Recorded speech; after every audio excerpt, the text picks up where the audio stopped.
As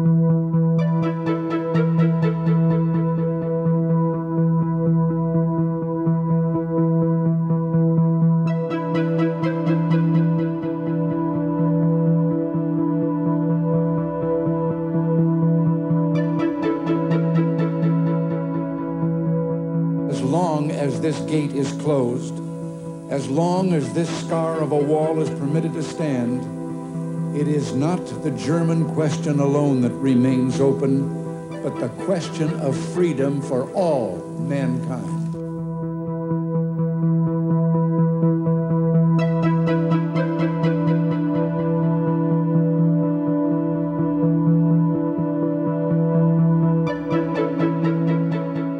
All free men, wherever they may live, are citizens of Berlin. And therefore, as a free man, I take pride in the words, Ich bin ein Berliner.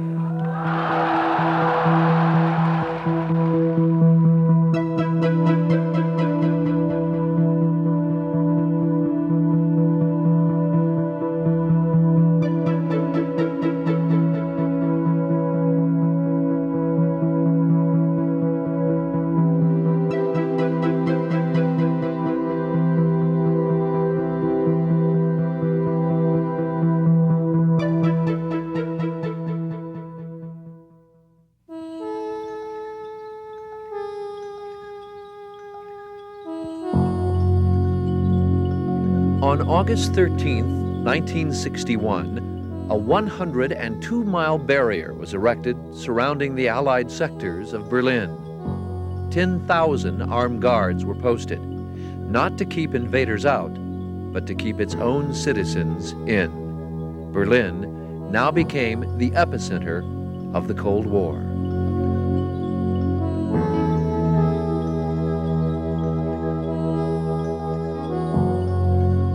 The Berlin Wall created an instant barrier separating families and friends.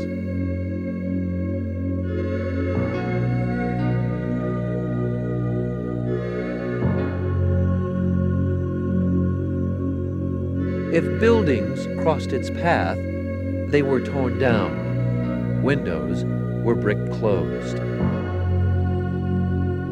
Orders were given that nobody was to pass through the barriers. Yet, an East German guard separated the wire for a little boy seeking his parents. To this day, no one is certain of this soldier's fate. Thousands of people risked their lives to escape. Many died in the attempt.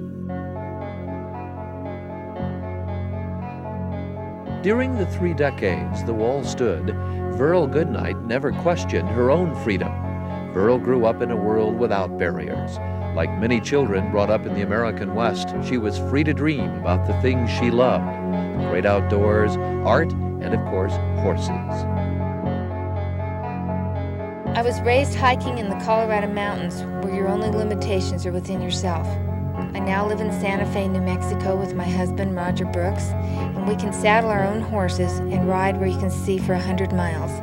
I don't know what it's like to be confined in any way, but I do know what it's like to be free.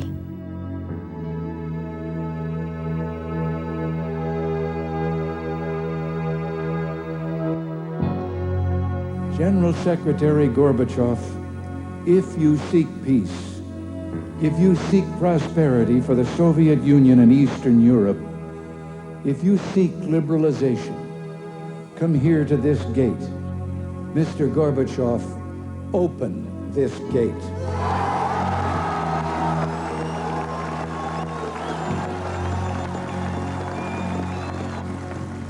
Mr. Gorbachev, tear down this wall.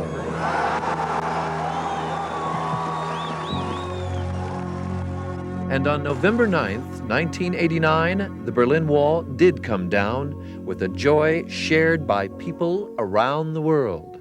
Freedom is my magic name, and my meaning's the same.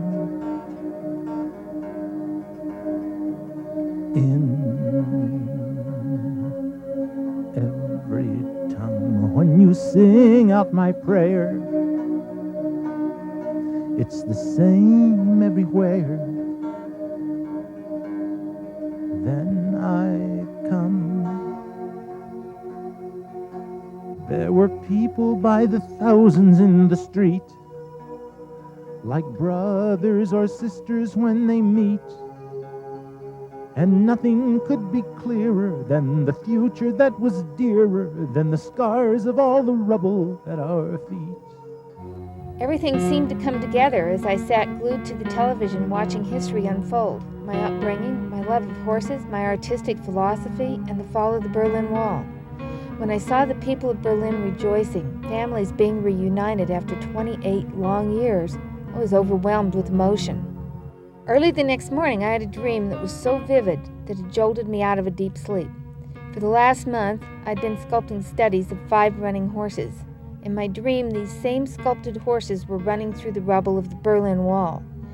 The image in my dream was so compelling that I spent the next 3.5 years bringing it to life in bronze. I thought I saw you revel in your dream, and that you raised the nation fresh and clean.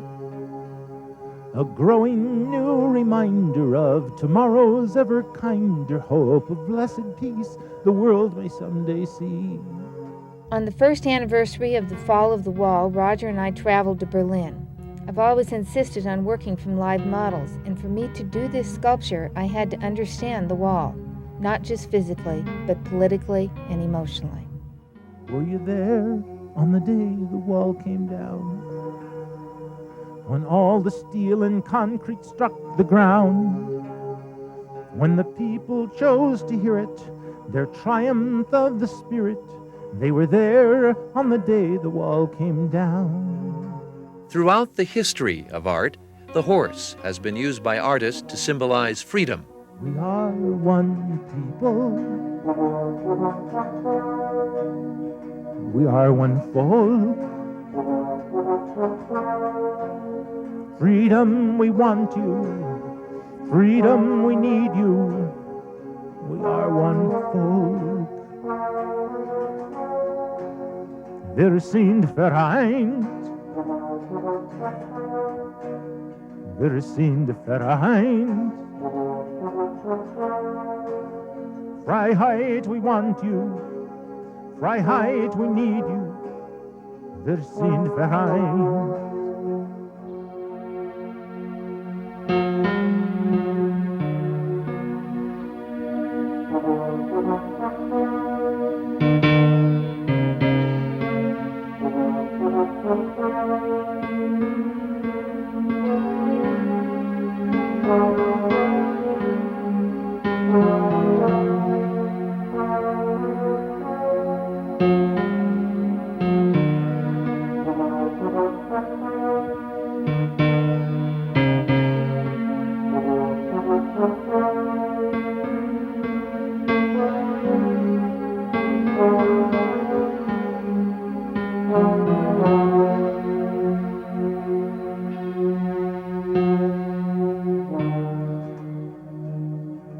Call me freedom, I'm the inner fire, the crucible of time that melts the metal for the mold and purifies the mind. Then within my leap of faith it rises like a sound to speak my name on the day the wall came down. The wall came down. Down, speak my name on the day the wall came down. Call me freedom irresistible, a power to behold, a spirit indivisible, the brotherhood of soul, that tramples on those shallow rules we had to work around to speak my name on the day the wall came down. The wall came down, down. Speak my name on the day the wall came down. Wörl's larger-than-life monument to freedom weighs 7 tons and measures 12 feet tall, 18 feet wide, and 30 feet long.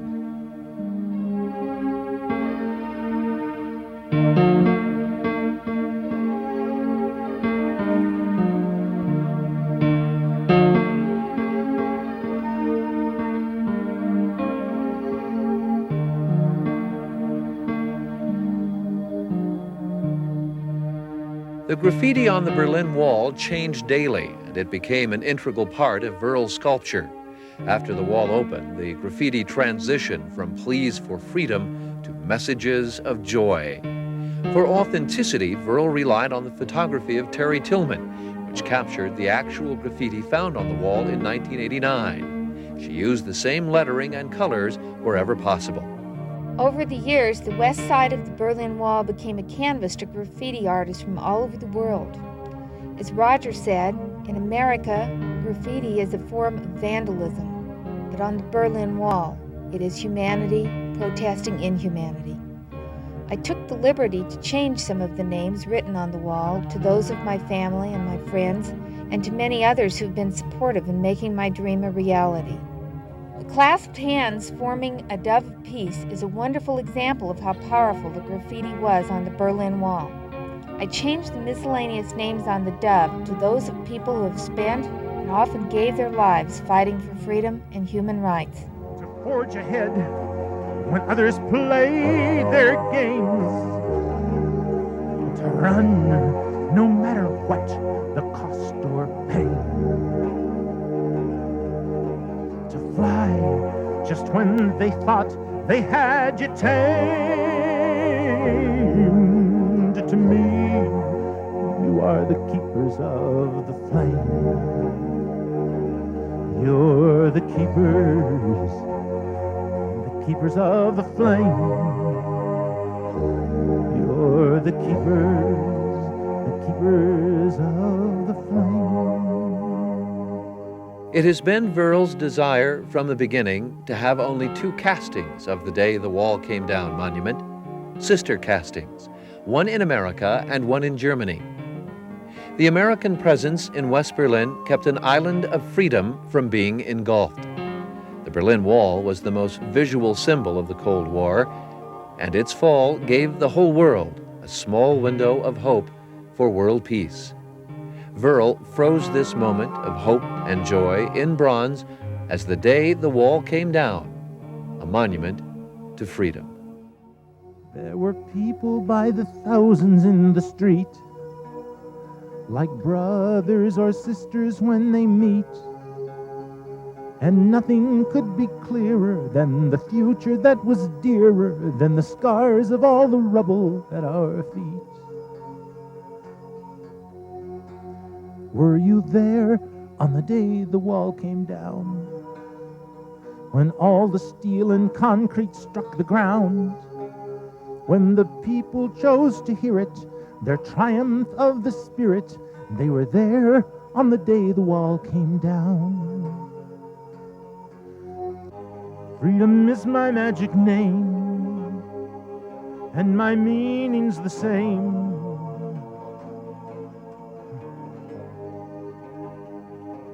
In every tongue, when you sing out my prayer, it's the same everywhere. Then I come, when you sing out my prayer, it's the same everywhere. Then I come.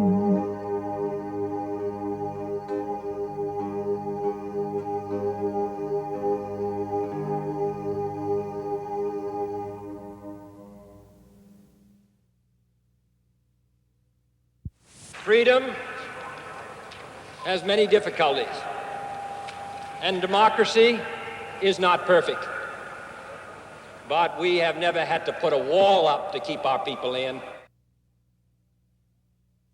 And tomorrow morning I'll visit the Berlin Wall, a monument to a great evil, and I'll only be visiting it, but you have to live with it. You stand for a cause much bigger than yourselves, and this is the greatest destiny that a man or a woman can have. Mr. Gorbachev, tear down this wall.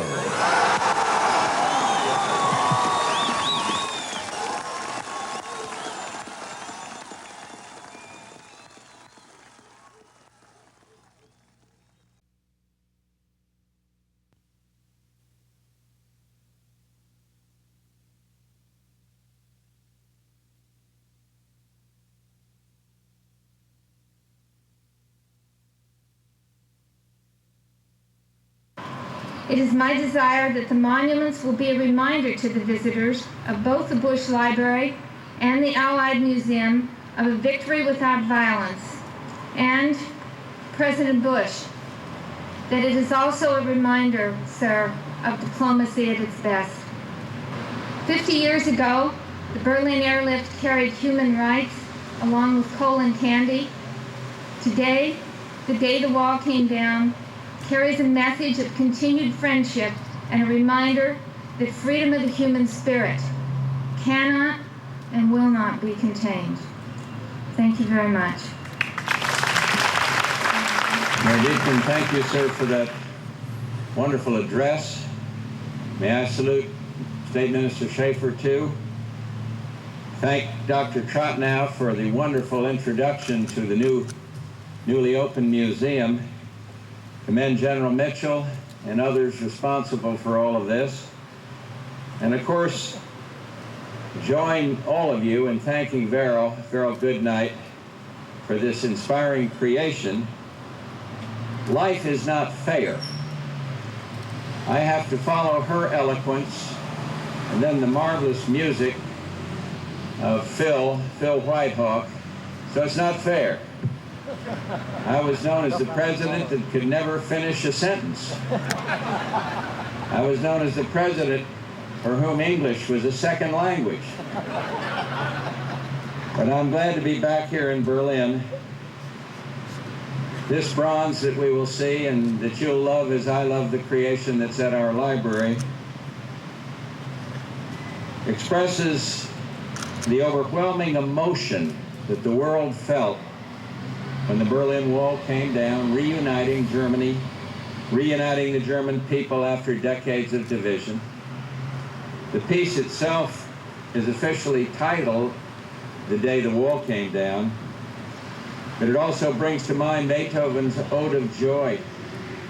As Verrill noted, this sculpture is one of two in existence, the other one being in our library, and we're proud to have it there, because it offers passers-by at that museum of mine a daily reminder of the sacrifice endured by the people of Berlin and the countless others who suffered under totalitarianism.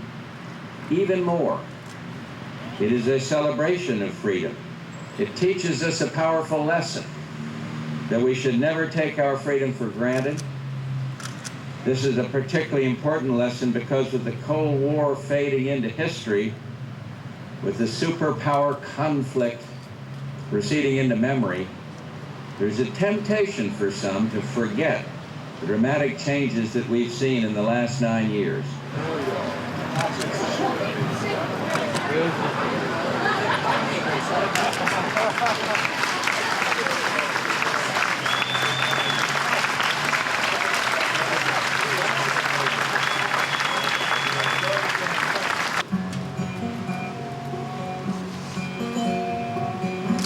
Freedom is my magic name, and my meaning's the same.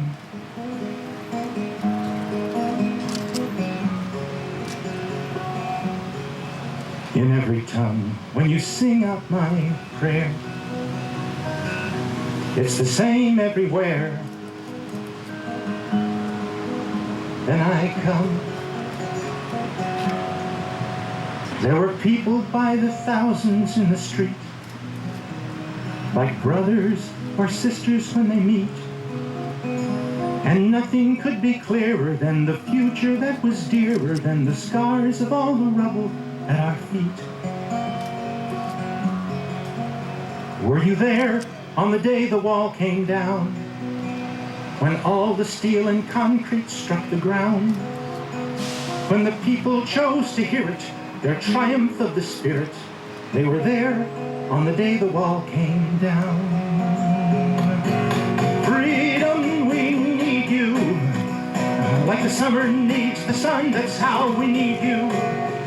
And the wonder is so wonderful, we need you. Like the writings on the wall, we'll count the days. Count the days.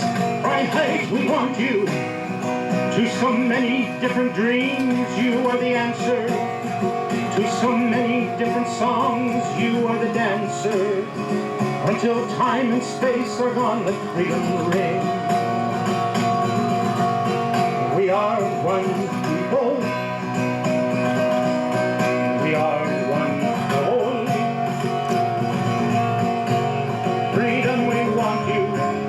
Freedom, we need you. We are one soul.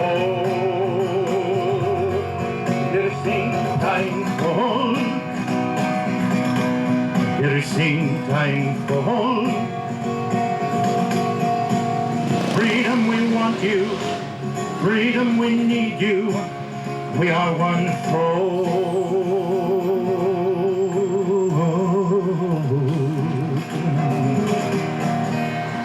Call me freedom, I'm the inner fire, the crucible of time that melts the metal for the mold and purifies the mind. Then within my leap of faith that rises like a sound to speak my name on the day the wall came down. Call me freedom when the soldiers know their destiny is their own, and followers who kept the faith can reap what I have sown. With families torn asunder, embracing all around, speak my name on the day the wall came down. To forge ahead when others played their games,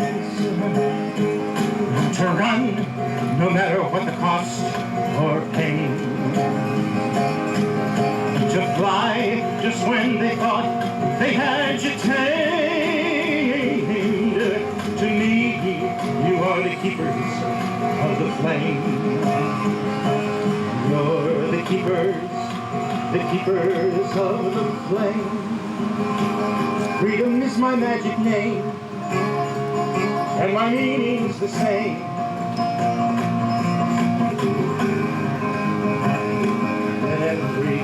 When you sing out my prayer, it's the same everywhere.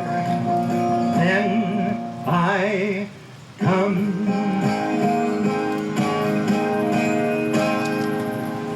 Thank you.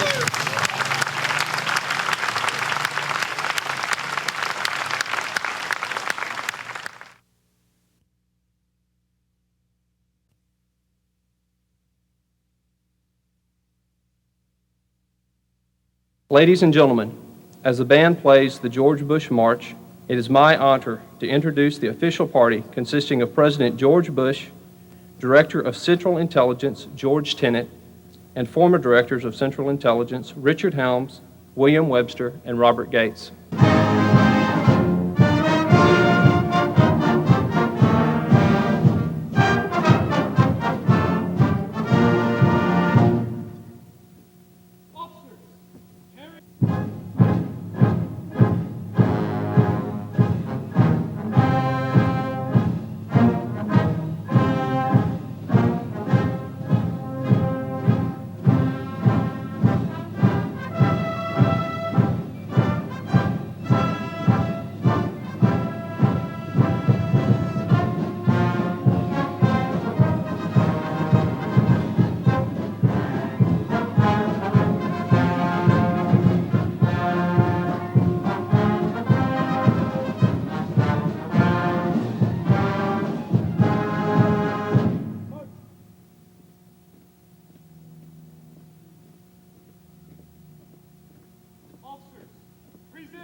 the headquarters lobby of the Central Intelligence Agency, there is a granite wall carved with rows of stars.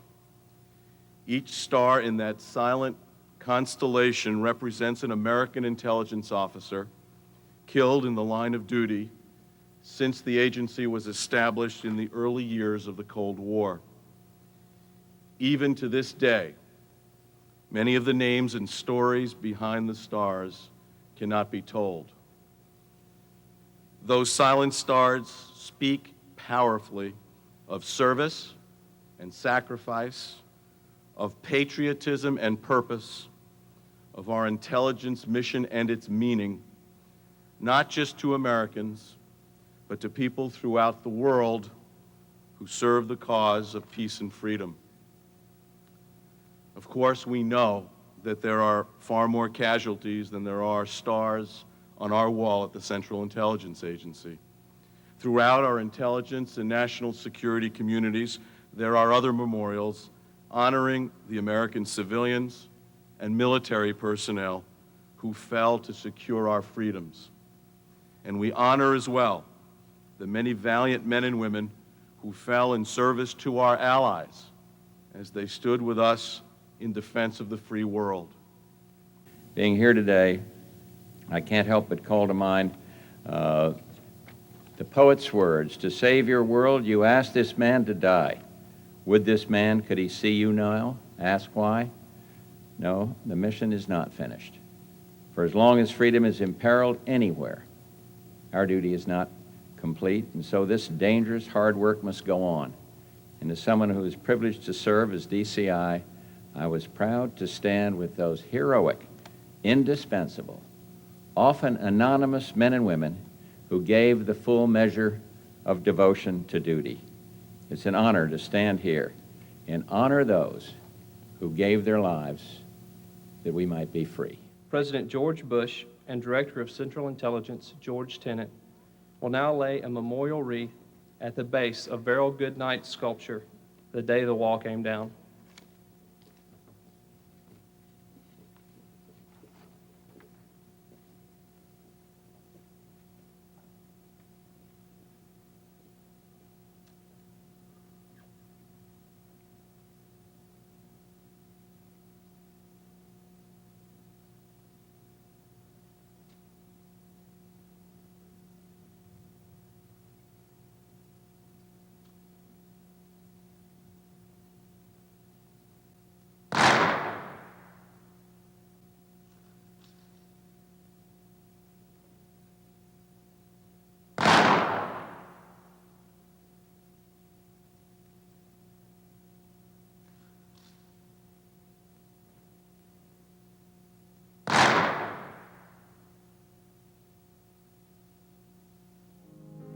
The Singing Cadets of Texas A&M University.